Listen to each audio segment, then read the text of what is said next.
This is the songbook tag. I was tagged to do this tag by Esha Sharma, and the original tag was created by Alice Reeds, both of whose information are in the bar below. This tag was interesting for me because I don't recognize all of the songs in the tag, but I thought I'd give it a try and see what answers I come up with, because while I may not know the songs, the questions tell me what I'm supposed to talk about, and I know the books, and that's all that matters, right? Number 1 is Guns N' Roses, November Rain, and this is to pick a book with a tragic ending.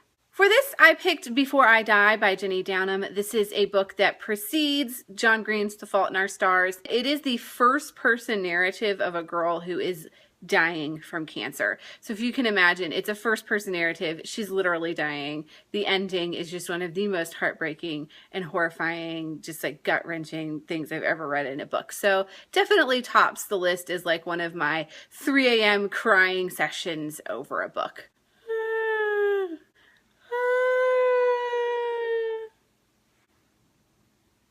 Tear.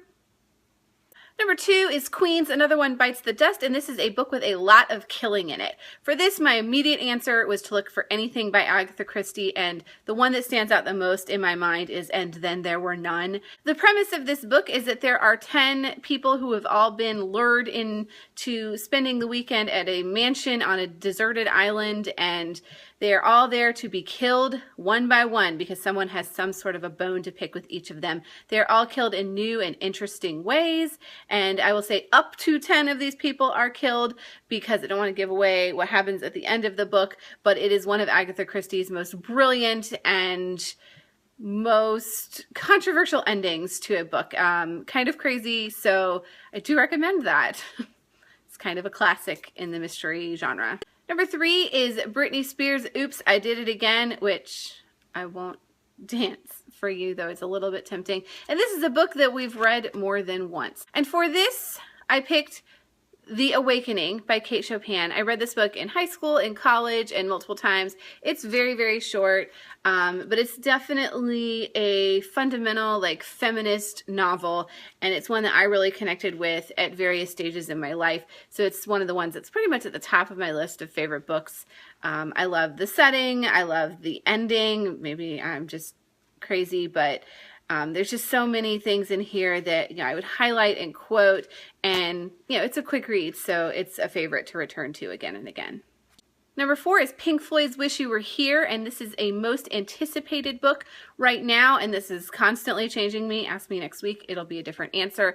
It is The Girl on the Train by Paula Hawkins, and I know that it's being compared to Gone Girl, but I've also seen some people that have said that it really doesn't live up to that it drags in some parts, but I love a good thriller and a mystery, so it sounds like something that's right up my alley. I've got it on the wish list at the library. I'm number 108, but as soon as that comes in, I am very much anticipating reading that as soon as possible. Number 5 is Florence and the Machine's No Light, No Light, and this is a book that we would like to lock away in a dark corner and never look at again. There are a few books that fall into this category for me, but the biggest one is probably a little book called 17th Summer by Maureen Daly. I had to read this in a young adult literature class. It is from the 1940s. It is a romance, and it is one of the most dreadfully dry, boring, like laborious reads I've ever had to go through, and it shouldn't be. It should be a light summer read. And I hate the redone covers on this because it makes it look like a light, fun summer read, and it is not. Avoid this book at all costs. I would say I want to put it in the corner, but I just sold it to a used bookstore. Ta-da! Problem solved. Number 6 is Skylar Grey's Final Warning, and this is to pick a protagonist that we would not want to piss off. This would be Esme in Grave Mercy by Robin LaFavors. She is not just a nun, she is an assassin nun. And there is nothing cooler and nothing more dangerous in my mind than an assassin nun. Watch your backs, y'all. Bitches don't play. Number 7 is My Chemical Romance, I Am Not Okay, and this is to pick a book that deals with a difficult topic like loss or bullying. There, again, were a lot of choices that I could go with for this, but I went with a favorite, The Sea of Tranquility by Katya Millay. It is I guess a romance. Well, yeah, it's a romance. It's a slow burn romance, but it is about a girl who has dealt with a very tragic event in her past that is meaning that she is having difficulty dealing with that, and she's not speaking. and she's kind of shutting out everyone as a result of that.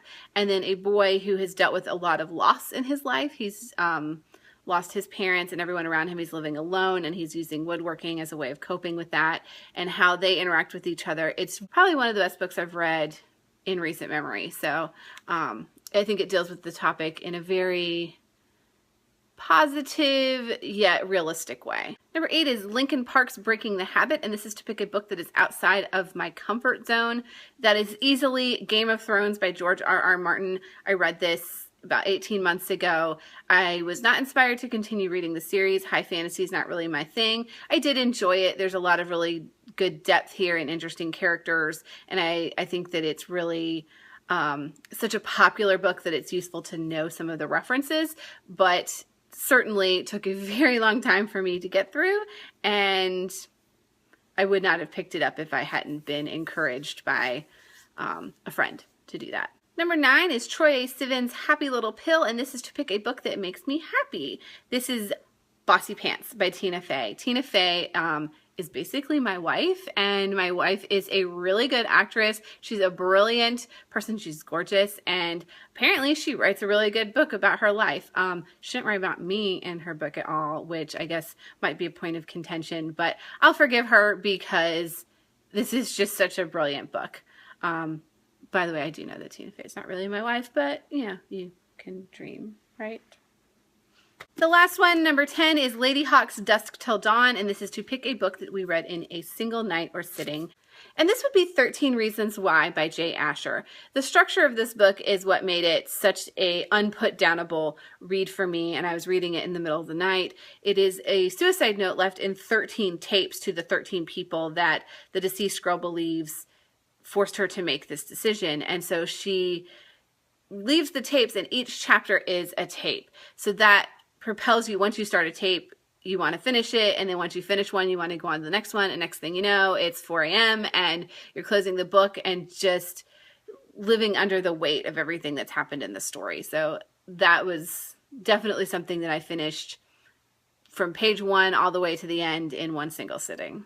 So that is the song book tag. I am tagging anyone and everyone who wants to do this because I've seen that a lot of people have already done it. So if you want to do it, feel free to go ahead and participate in this tag. That's all for right now, and I'll see you next time.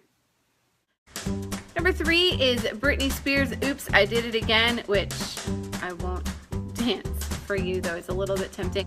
It's kind of making me want to dance a little bit, even though I don't know that these are dancey songs.